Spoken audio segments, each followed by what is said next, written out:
సంపద సృష్టిస్తున్నాం, సంపద సృష్టింది. యాడ సృష్టిస్తుంది అన్న? మాలాంటి నిరుద్యోగులకి యాడిచ్చిండు జాబ్ చెప్పు? ఇప్పుడు వచ్చి 6 నెలలు అయింది.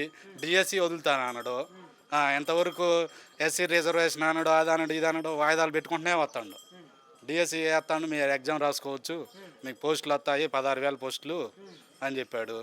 ఇప్పుడు 8 నెలలు అవుతున్నా, ఇంతవరకు నోటిఫికేషన్ లేదు, ఏం లేదు. ఏది చేయడానికైనా టైం పడుతుంది. జగన్ రాష్ట్రాన్ని నిరుద్యోగ భృతి అన్నాడు, యాడిచ్చిండు ఆయన?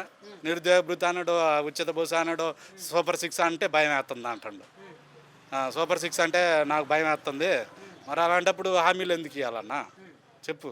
అంటే టైం పడుతుంది ఏది చేయడానికైనా. జగన్మోహన్ రెడ్డి రాష్ట్రాన్ని నాశనం చేసి వెళ్ళాడు. జగన్మోహన్ రెడ్డి వచ్చిన 2-3 నెలల్లోనే మొత్తం క్లియర్ చేశాడు, అన్ని పథకాలు వదిలాడు. మరి ఆయనకి ఎందుకు టైం పడుతుందో అర్థం కావట్లేదు. మళ్ళీ అనుభవం ఉంది అంటున్నాడు. ఎక్కడుంది ఆయనకు అనుభవం? మరి ఆయన ఇచ్చినట్టు ఆయన కూడా ఇవ్వాలిగా 5-6 నెలల్లోనే.